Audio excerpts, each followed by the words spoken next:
Assalamualaikum warahmatullahi wabarakatuh. Pada kesempatan kali ini, Ibu akan memberikan penjelasan dan klarifikasi seputar tema diskusi kita, yaitu tentang ontologi, epistemologi, dan aksiologi filsafat pendidikan Islam.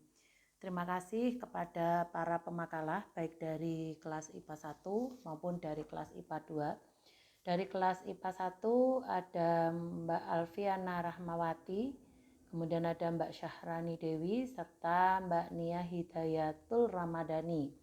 Dari IPA 2 ada Mas Faizal Muttaqin, ada Mbak Vina Yuni Meria, serta Mbak Rizkiatur Rohmah. Terima kasih juga Ibu sampaikan kepada para audiens yang telah memberikan pertanyaan-pertanyaan, memberikan tanggapan-tanggapan yang kesemuanya sangat bagus dan sangat bermanfaat bagi pengembangan pemahaman saudara seputar filsafat pendidikan. Oke, saudara sekalian, hari ini Ibu akan memberikan klarifikasi atau penjelasan-penjelasan untuk memperkuat penjelasan yang sudah diberikan oleh para pemakalah. Tema kita hari ini adalah tentang ontologi, epistemologi, dan aksiologi dalam filsafat pendidikan. Yang akan kita bahas pertama adalah ontologi. Ontologi itu berasal dari kata ontos dan logos. Ontos memiliki makna suatu wujud, sedangkan logos berarti ilmu. Jadi ontologi adalah ilmu yang mempelajari sesuatu yang ada atau berwujud berdasarkan logika, sehingga dapat diterima banyak orang yang bersifat rasional dan sudah terbukti kebenarannya. Oleh karena itu, pembahasan ontologi itu berkaitan tentang ada dan yang ada, atau kalau dalam bahasa Arab itu tentang wajibul wujud dan mumkinul wujud. Kalau dalam bahasa Inggris berkenaan dengan being dan to be. Nah, kalau dikaitkan dengan filsafat pendidikan, maka apa objek kajian dari ontologi tersebut? Yaitu yang pertama tentang hakikat pendidikan, yang kedua tentang hakikat manusia, dan yang ketiga tentang kebutuhan manusia terhadap pendidikan. Kalau kemudian ada pertanyaan, apa sih implementasi atau kegunaan ontologi dalam kehidupan sehari-hari? Coba kawan-kawan bayangkan. Pernah tidak kawan-kawan bertanya, mengapa kawan-kawan ini harus menuntut ilmu capek-capek sampai ke perguruan tinggi, ya? Mengapa kawan-kawan ini mengambil prodi IPA, mengapa kok tidak mengambil prodi yang lain, ya? Mengapa juga harus kuliahnya di IAIN, kenapa kok tidak di perguruan tinggi yang lain, padahal banyak perguruan tinggi di sekitar Anda. Nah, itu pertanyaan-pertanyaan yang menjadi tugas dari ontologi, gitu. Jadi gini saudara sekalian, apa sih sesungguhnya manfaat pendidikan itu? Apakah manusia itu memang butuh pada pendidikan? Apakah kalau manusia itu tidak dididik, manusia akan kehilangan jati diri dari manusia itu? Itu adalah pertanyaan-pertanyaan ontologi yang berkenaan dengan pendidikan. Belum lagi ketika berbicara tentang manusia. Siapa manusia itu? Apakah manusia itu adalah kertas kosong yang tidak memiliki bekal apapun, yang tidak memiliki potensi apapun? Kalau memang manusia itu adalah kertas kosong, tapi mengapa kok ada manusia yang memiliki hobi yang berbeda, memiliki minat yang berbeda dan kecenderungan yang berbeda, gitu. Jadi pertanyaan-pertanyaan itu adalah objek atau kajian-kajian dalam ontologi. Nah, lalu apa toh fungsi dari ontologi? Jadi fungsi ontologi itu adalah untuk mengkritisi pemikiran. Kalau saudara membaca kembali buku-buku tentang dasar-dasar filsafat atau tentang filsafat umum, di dalam ontologi itu ada aliran-aliran. Nah, aliran-aliran itu insya Allah nanti akan kita bahas pada pertemuan-pertemuan berikutnya. Dan satu sama lain dari aliran-aliran itu ada yang menjadi tesa, ada yang menjadi antitesa, dan ada yang menjadi sintesa. Tesa itu adalah pemikiran yang pertama. Ketika seseorang mencetuskan satu pemikiran, maka itu disebut tesa.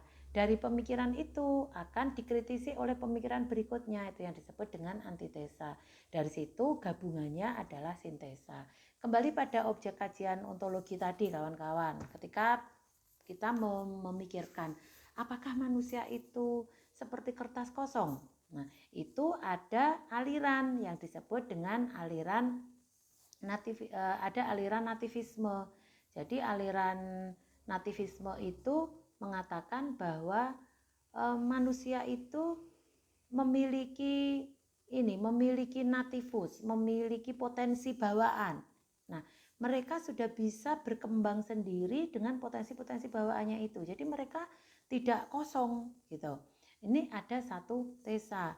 Lalu ada teori lagi, yaitu teori empirisme yang mengatakan sebaliknya, bahwa manusia itu seperti kertas kosong, seperti tabula rasa. Jadi tugas lingkunganlah yang akan memberi corak bagi manusia itu sendiri. Lalu dari nativisme dan empirisme itu ada konvergensi, ada gabungan bahwa manusia itu juga dipengaruhi oleh faktor bawaan dan juga sekaligus dipengaruhi oleh faktor lingkungan. Nah, jadi fungsi ontologi itu juga mengkritisi, memberikan antitesa dari pemikiran-pemikiran yang berkembang sebelumnya. Kemudian apakah ontologi itu menunjukkan kebenaran? Iya, karena kita akan menanyakan hakikat dari segala sesuatu. Dari to be, hakikat dari being, gitu ya. Kemudian ontologi juga merupakan refleksi kritis atas postulat-postulat, itu sebagai imbas, sebagai produk dari fungsi yang mengkritisi pemikiran tadi. Nah, jadi ketika berbicara di tataran ontologi, mau tidak mau memang secara kuantitas dan juga secara kualitas. Sekarang begini saudara sekalian. Kalau Anda berbicara tentang hobi, tentang cita-cita, tentang minat, tentang kesukaan, apakah itu bisa diukur secara kuantitas? Tidak, itu diukur secara kualitas gitu. Tetapi ketika kita berbicara tentang IQ manusia, berapa kecerdasan intelektualnya, berapa kecerdasan emosionalnya, maka itu berbicara tentang kuantitas. Nah, ini masih dalam hal manusia. Jadi objek kajian ontologi itu sekali lagi tentang hakikat pendidikan itu apa dan hakikat manusia itu sendiri apa, siapa, serta kebutuhan manusia terhadap pendidikan. Dan itu bisa dijelaskan baik secara kuantitas maupun secara kualitas, itu ya saudara sekalian. Baik, berikutnya adalah pengertian epistemologi. Epistemologi itu berasal dari bahasa Yunani, dari bahasa epistem ya yang berarti pengetahuan, dan dari kata logos. Dari kata epistem yang berarti pengetahuan dan dari kata logos yang berarti ilmu. Jadi epistemologi adalah cabang filsafat yang membahas tentang ilmu pengetahuan. Oke, ada pertanyaan begini nih jadinya, apa sih fungsinya epistemologi dalam kehidupan sehari-hari? Coba kawan-kawan bayangkan, mengapa kok dalam hitungan matematika itu ada 0, ada 1, ada 2, ada 3. Itu merupakan produk dari epistemologi itu gitu. Kalau Anda di disiplin ilmu IPA, teman-teman kebetulan ada di prodi IPA ya, kan ada teori-teori, ada hukum-hukum, ada misalnya hukum kausalitas, kemudian ada hukum relativitas, itu juga produk dari epistemologi, karena dari epistemologi itu menghasilkan ilmu pengetahuan. Maka mana mungkin, bayangkan kalau tidak ada ilmu pengetahuan kita kan nggak bisa berkembang. Teknologi, kemudian rekayasa genetika, rekayasa di bidang pangan, rekayasa di bidang ekonomi, itu semua berkat epistemologi. Cuma kita nggak sadar ya, karena yang kita tahu kita tinggal siap pakai aja. Tapi mengapa kok itu bisa tiba-tiba muncul, ada teori-teori itu, ada postulat-postulat itu dimunculkan dari epistemologi ini. Nah, dalam epistemologi itu juga berbicara tentang validitas sebuah ilmu, kebenaran dari sebuah ilmu.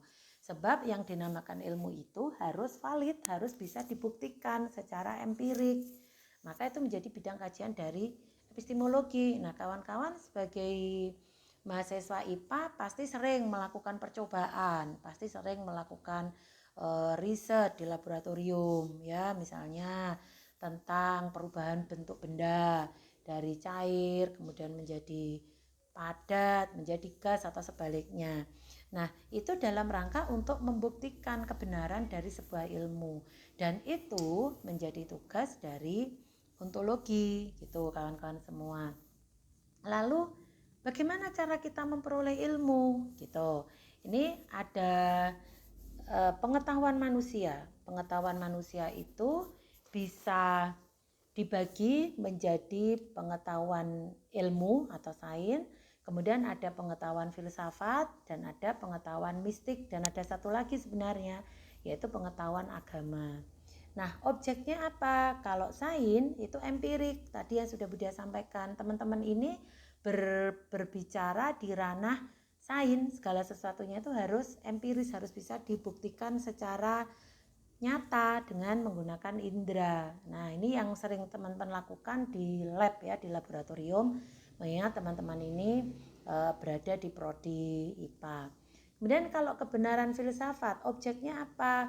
Objeknya itu segala sesuatu yang sifatnya itu abstrak tapi dia logis gitu, tentang hakikat segala sesuatu, tentang kalau dalam konteks pendidikan tentang hakikat pendidik, hakikat peserta didik, hakikat kurikulum, ya segala sesuatu yang sifatnya abstrak tetapi dia logis atau masuk akal.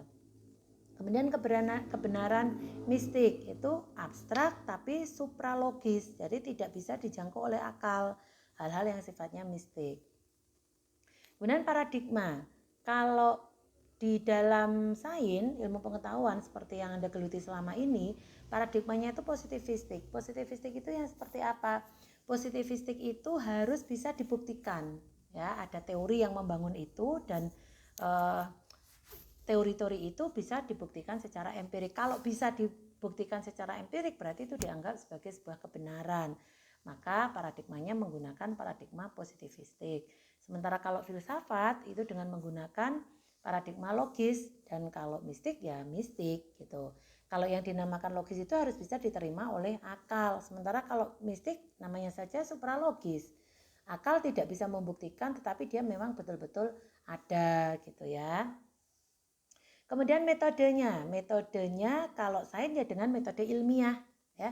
Ada hipotesis, kemudian ada teori, kemudian ada eksperimen. Eksperimen itu untuk membuktikan hipotesis. Sementara kalau filsafat dengan menggunakan rasio. Jadi teman-teman ketika sekarang menempuh mata kuliah filsafat ya harus banyak menggunakan rasio, walaupun kadang-kadang juga sulit untuk dibuktikan secara empiris gitu. Kemudian kalau mistik dengan latihan, misalnya ini kawan-kawan, ada orang yang bisa dengan menggunakan tenaga dalam itu bisa terbang. Apakah itu masuk akal? Tidak. Mana mungkin manusia bisa terbang? Apakah bisa dibuktikan secara empirik ilmiah? Bisa tidak juga gitu. Karena kalau dari sudut pandang sains yang bisa terbang itu ya hanya binatang-binatang yang masuk kategori aves ya. Jadi binatang yang bisa terbang.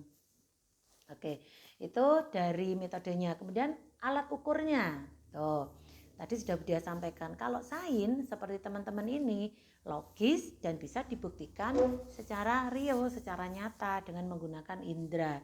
Tapi kalau filsafat bisa logis, bisa juga tidak logis.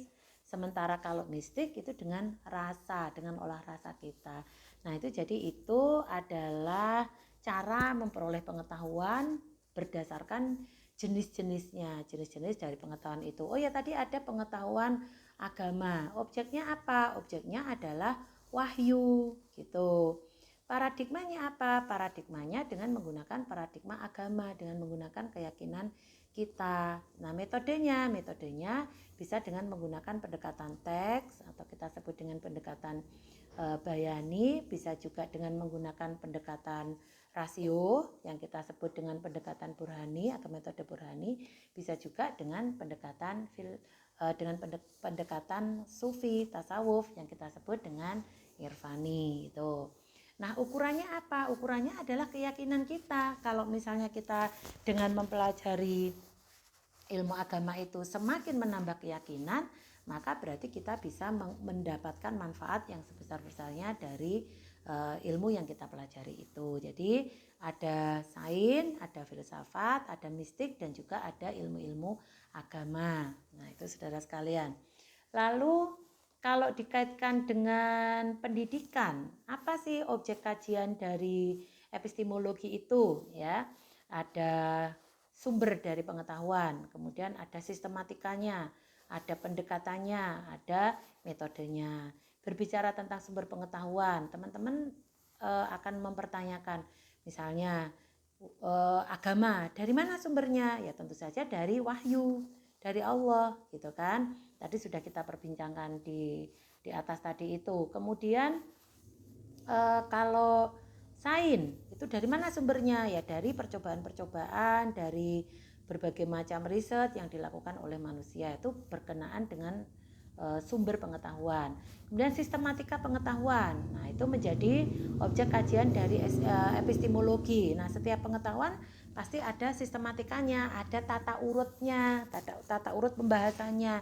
Teman-teman kalau berbicara di sains kan ada urutannya nih, ada sistematikanya. Tidak mungkin Anda akan berbicara tentang perubahan benda ketika belum memahami tentang pembagian benda itu. Ada benda padat, ada benda cair, ada benda gas. Lalu kemudian kita akan belajar tentang perubahan-perubahannya. Teman-teman juga tidak akan belajar tentang anatomi tubuh manusia sebelum membahas tentang spesies apa istilahnya klasifikasi dari makhluk hidup itu. Jadi ada sistematikanya, dan sistematika itu menjadi bidang kajian dari epistemologi. Kemudian ada pendekatannya. Tuh. Berbicara tentang pendekatan dari sebuah pengetahuan itu ada pendekatan pengalaman, ada pendekatan pembiasaan, kemudian ada emosional, rasional, fungsional, dan keteladanan. Kemudian juga ada metodenya, metode rasional, intuitif. Rasional tadi itu yang sains itu, intuitif itu yang dengan intuisi kita, ilmu-ilmu yang sifatnya mistis dan juga agama itu dengan menggunakan pendekatan intuitif. Kemudian dialogis itu filsafat ini ya, komparatif dan juga metode kritik. Nah, itu menjadi objek kajian dari epistemologi. Jadi kawan-kawan dalam menempuh pendidikan ini, pendidikan apapun itu pasti kita akan berkenaan dengan pendekatan dan juga metode gitu ya. Termasuk juga di dalam pendidikan Islam.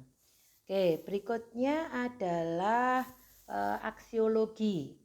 Apa yang dimaksud dengan aksiologi? Aksiologi itu lagi-lagi berasal dari istilah Yunani. Mungkin teman-teman bertanya, kenapa sih kok semuanya dari Yunani gitu? Sebab memang filsafat itu memang berkembang pertama itu di Yunani gitu kawan-kawan. Jadi segala sesuatunya pasti kita merujuk ke bahasa Yunani. Aksiologi berasal dari dua kata yaitu aksios yang berarti sesuai atau wajar dan logos yang berarti ilmu. Jadi aksiologi itu adalah teori tentang nilai. Aksiologi juga merupakan cabang ilmu ya yang membicarakan tentang tujuan ilmu pengetahuan itu sendiri dan bagaimana manusia menggunakan ilmu pengetahuan tersebut gitu. Jadi kalau apa sih hubungannya aksiologi dalam kehidupan sehari-hari? Ya dalam aksiologi itu kita akan bisa tujuan kita itu untuk apa sih gitu ya, kita tuh mau kemana sih, itu dibahas dalam aksiologi. Nah, menurut Notonegoro ya ada 7 nilai. Ada nilai material, ada nilai vital, ada nilai kerohanian, ada nilai kebenaran, ada keindahan, dan ada nilai-nilai kebaikan serta nilai religius. Itu menjadi kajian dalam aksiologi. Nah, kalau nilai material itu yang sifatnya kuantitas. Jadi ada pertanyaan, misal ada yang fisik dan ada simbolik gitu ya. Yang fisik itu masuk dalam nilai material. Jadi kalau dalam Aksiologi misalnya begini, saudara sekalian, ketika teman-teman ini ujian, ya ada ujian, kemudian mendapat nilai A, ada yang mendapat nilai B, ada yang mendapat nilai C, ada yang mendapat nilai D. Nah, itu masuk dalam nilai material. Jadi ada physically, ada buktinya bahwa oh saya dapat poin ini. Gitu. Kemudian ada juara 1, ada juara 2, ada juara 3. Yang juara 1 nanti mendapat hadiah apa, yang juara 2 mendapat hadiah apa. Itu masuk dalam aksiologi fisik. Ya, aksiologi fisik itu yang bisa diukur, yang bisa diamati secara fisik, secara materi, bisa dibuktikan secara materi gitu. Kemudian ada nilai-nilai vital. Nilai-nilai vital itu sesuatu yang kalau nilai itu tidak ada, maka akan mempengaruhi kehidupan dari sesuatu tersebut. Misalnya begini, udara itu memiliki nilai yang sangat vital bagi kehidupan manusia. Sebab kalau tidak ada udara, makhluk hidup tidak saja manusia pasti akan mati, ya. Dan itu tidak bisa diukur secara materi. Coba, berapa sih ukuran udara yang dibutuhkan manusia? Sulit untuk kita ukur secara materi, hanya perkiraan-perkiraan saja. Tetapi semua orang tahu kalau tidak ada udara, maka manusia pasti, makhluk hidup pasti akan mati. Begitupun juga dengan makanan, begitupun dengan air, ya. Jadi itu merupakan nilai vital. Artinya kalau tidak ada sesuatu itu, maka akan mempengaruhi kehidupan makhluk hidup atau sesuatu yang lain. Kemudian ada nilai kerohanian. Nilai kerohanian itu yang kita rasakan dalam kita beragama, kawan-kawan, ya. Jadi ada kenyamanan, ada kebahagiaan, ada cinta, ada kasih sayang. Jadi dalam kehidupan kita selain keberagamaan, ada nilai-nilai rohaniah yang itu tidak bisa diukur, tidak bisa dibuktikan secara material, tidak bisa dibuktikan secara indrawi gitu. Misalnya kawan-kawan merasa menyenangi sesuatu. Mengapa kok menyenangi sesuatu? Itu tidak bisa diukur. Ada juga sebaliknya yang trauma terhadap sesuatu. Ada yang fobia terhadap sesuatu. Itu tidak bisa diukur dengan ukuran materi. Jadi jangan pernah teman-teman, kamu masa sih sama gitu aja kok jijik. Misalnya ada yang fobia terhadap balon. Masa sama balon aja kok trauma? Nggak bisa begitu, sebab itu masuk dalam nilai kerohanian yang tidak bisa dibuktikan secara material, tapi juga bukan sesuatu yang sangat vital. Kemudian ada nilai kebenaran, gitu saudara sekalian. Kebenaran pun tadi juga ketika kita membahas dari sisi epistemologi, ada kebenaran ilmiah, ada kebenaran filsafat, ada kebenaran mistik, dan juga ada kebenaran agama. Kalau tadi ketika kita berbicara epistemologi itu sumber dari pengetahuan itu, maka kalau aksiologi itu kebenarannya, gitu, kebenaran dari ilmu yang sudah kita peroleh melalui epistemologi. Jadi antara ontologi, epistemologi dan aksiologi itu berhubungan satu sama lain. Oke, berikutnya ada nilai keindahan, ya kawan-kawan. Nilai keindahan itu juga begitu. Ada kita, ini indah, ini tidak indah. Itu juga merupakan bidang kajian dari aksiologi. Ada nilai kebaikan. Jadi kebenaran dengan kebaikan itu perspektif yang berbeda, ya kawan-kawan. Kadang ada sesuatu yang baik tetapi tidak benar, gitu kan.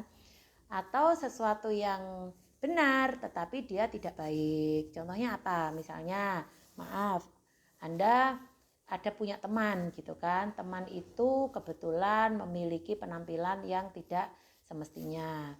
Kemudian Anda dengan jujur mengatakan, kamu kok gini ya. Nah, itu sebenarnya benar, yang Anda sampaikan itu benar tapi tidak baik gitu. Atau berbohong.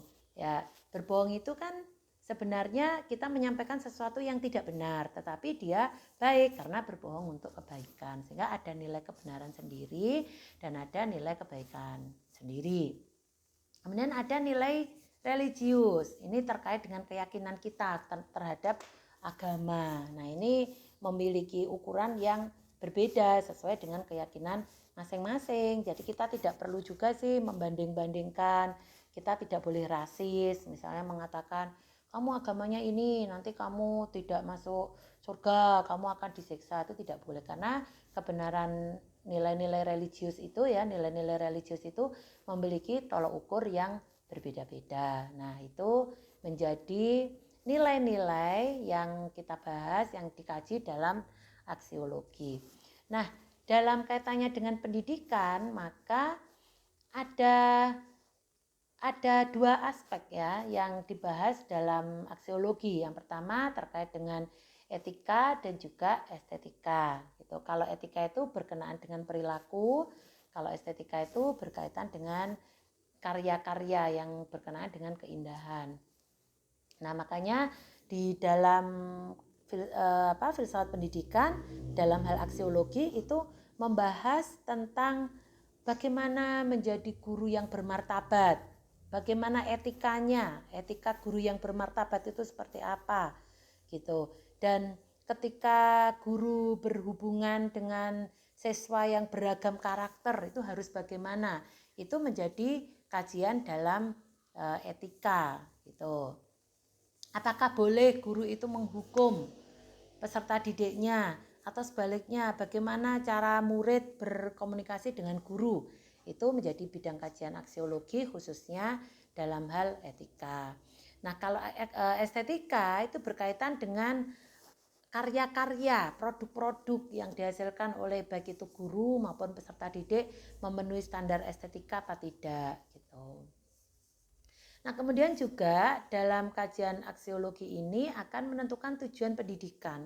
Apa sih tujuan pendidikan itu? Yaitu tercapainya anak didik yang cerdas, tercapainya anak didik yang memiliki kesabaran dan kesalehan emosional, tercapainya anak didik yang memiliki kesalehan spiritual gitu ya. Jadi itu menjadi bidang dari aksiologi. Nah, termasuk bagaimana kalau pendidikan kita selama ini, apakah pendidikan kita itu gagal? Buktinya walaupun sudah dididik, masih saja banyak anak yang berperilaku yang asusila, tidak sesuai dengan etika-etika yang berkembang di masyarakat.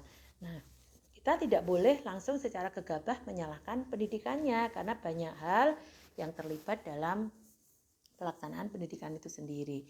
Jadi kalau kemudian teman-teman bertanya, apa sih hubungan filsafat dengan pendidikan? Ingat bahwa di awal perkuliahan Buddha sudah menyampaikan ada 3 fungsi dari pendidikan, dari filsafat pendidikan, yaitu memberikan landasan bagi pelaksanaan pendidikan, memberikan kritik ya dari pelaksanaan pendidikan itu sendiri, dan juga sekaligus memberikan evaluasi. Jadi hubungannya sangat erat, tidak mungkin pendidikan bisa berjalan sendiri tanpa adanya pemikiran-pemikiran filosofis dari filsafat pendidikan, baik secara baik secara ontologi, epistemologi maupun aksiologi. Kalau ontologi itu membahas tentang hakikat pendidikan itu sendiri dan juga hakikat manusia. Sementara kalau epistemologi membahas tentang hakikat pengetahuan ya, sedangkan kalau aksiologi membahas tentang hakikat nilai. Nah, kesemuanya itu merupakan elemen-elemen atau faktor-faktor dalam pendidikan itu sendiri. Ketika ada faktor pendidikan itu ya ada kurikulum ya. Kurikulum itu merupakan bidang kajian dari epistemologi, apa yang akan diberikan kepada peserta didik, pengetahuan apa. Nah, kemudian ada pendidik, ada peserta didik. Nah, siapa hakikat pendidik, siapa hakikat peserta didik, itu bidang kajian dari ontologi. Kemudian ada tujuan pendidikan, itu bagian dari aksiologi. Kemudian ada metode pendidikan, ada evaluasi, itu juga menjadi bagian dari epistemologi. Jadi saudara sekalian, penting sekali bagi kita untuk membahas ontologi, epistemologi, dan aksiologi dari pendidikan, sebab itu memberikan landasan bagi pelaksanaan pendidikan itu sendiri. Nah, ketika pendidikan sudah berlangsung, maka kajian filsafat pendidikan Islam itu bisa memberikan kritik dan sekaligus memberikan evaluasi apakah sudah sesuai dengan rencana yang sudah kita buat sebelumnya. Nah, itu semua butuh kajian dari filsafat pendidikan. Oke, Ibu rasa itu klarifikasi dari Bu Dia. Sekali lagi terima kasih atas diskusi yang sudah kita lakukan pada pertemuan kemarin. Dan Ibu akhiri, wassalamualaikum warahmatullahi wabarakatuh.